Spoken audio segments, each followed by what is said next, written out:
generally within the industry I've been undervalued. I've been likened to things which weren't really like me at all. When it comes to Joni Mitchell, playing by the rules has never been her thing. Across generations, she's mesmerized listeners with music that's hauntingly poignant, filled with rich emotion and piercing intellect. Her songs read like open books, melodic poetry that pulls you in and refuses to let go, inviting you into soundscapes as vivid and mesmerizing as light bending through colored glass. Yet Mitchell herself is a paradox. The same woman who crafts heart-wrenching ballads can also cut deep with a single phrase.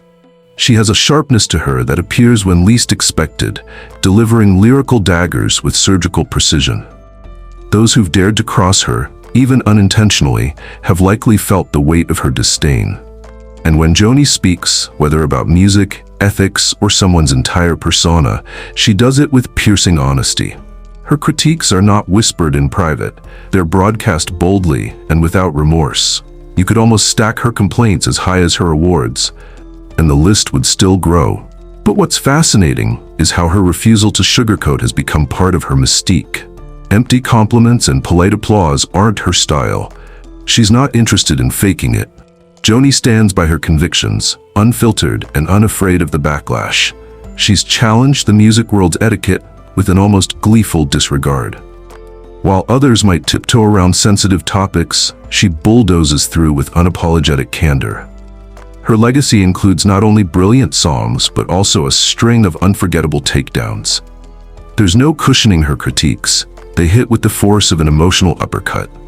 Imagine her now, strumming her guitar, seemingly untouched by the storm her voice can cause. We can't talk about Mitchell without eventually bringing up Bob Dylan.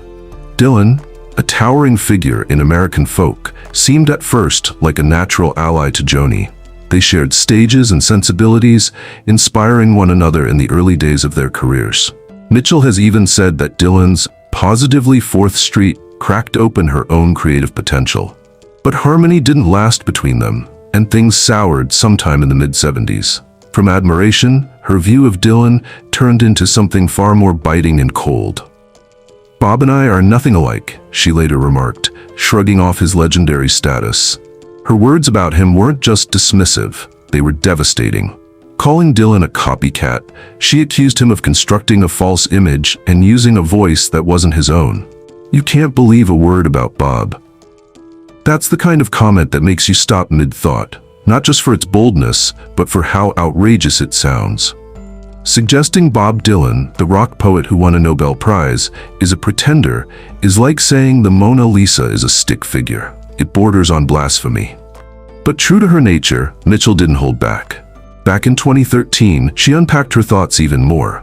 When it comes to music, Dylan lacks real talent. He mimics the tone of old hillbillies. Most of what he does is borrowed. He's no guitar legend. He created a persona to sing his songs. It's basically a disguise. And with one last bite, she tossed in, "I loathed having to sing near him. His breath was awful."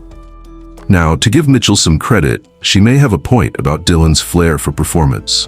He's never stuck to one version of himself. He's always switched masks and blurred his identity.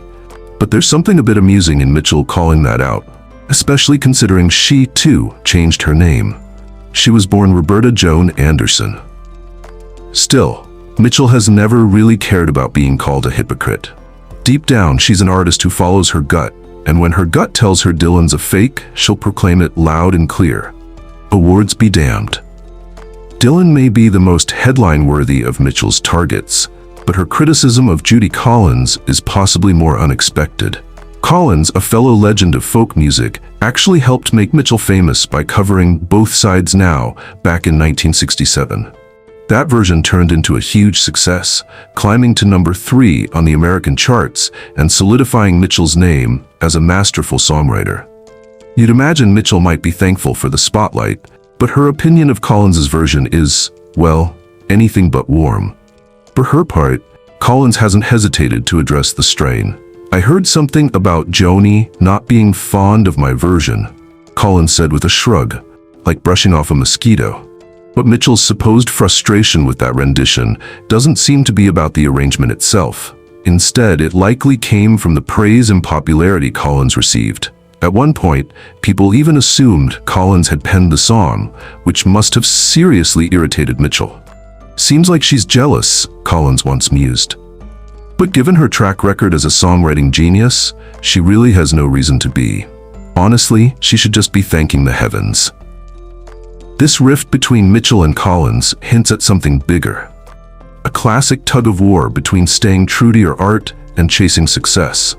Mitchell has never been one to share her spotlight easily, often pushing away those who helped elevate her music to wider audiences. To her, watching someone else benefit from her artistic efforts, whether through fame or fortune, feels utterly unacceptable. This perspective has carved out her reputation as a unique voice in the music industry, though not without making her a challenging presence. Then there's John Lennon, another towering figure in 20th century music, who didn't escape Mitchell's sharp observations. Their encounter, which took place during Lennon's turbulent Lost Weekend phase in Los Angeles, got off to a notably chilly start. Speaking about it later, Mitchell said, "I crossed paths with John Lennon while he was spiraling in LA, you know?" Her tone heavy with implied judgment. Swift regularly acknowledges Mitchell as a central influence, and elements of Mitchell's reflective songwriting echo in her work. Still, the respect doesn't appear to be mutual. "I've seen her in person. She has those narrow hips and those classic cheekbones," Mitchell once said, delivering a compliment that lands more like a veiled jab. And regarding Swift's music, Mitchell responded, "I haven't listened to what she does, but I'll say this. If she plans to take on my songs, she's in for a challenge." The indifference in her tone makes the remarks sting even more. Yet, when it comes to Joni Mitchell, there's a rare kind of honesty pulsing through her unapologetic statements and uncompromising views. She doesn't tear others down just for attention, nor does she seem concerned with winning approval from fans or critics. Her judgments come from a lifelong belief in what art truly represents, its roots, its rawness, its truth. That unwavering standard has cost her favor with some, but it's also what sets her apart as one of the most riveting artists to ever hold a guitar. Joni Mitchell isn't interested in popularity contests, and honestly, we should be grateful for that. In a musical world awash with rehearsed charm and polished narratives, her unfiltered voice slices through the noise, even if it leaves scorched feelings behind. Whether you align with her perspective or not, you can't help but recognize her singular presence. An artist with both unmatched brilliance and the guts to say what she thinks, no matter the fallout. And isn't that what we should expect from our legends? Not perfection, but boldness, humanity, and the courage to stand firm. Mitchell may be ruthless in her honesty, but she's earned every ounce of that liberty.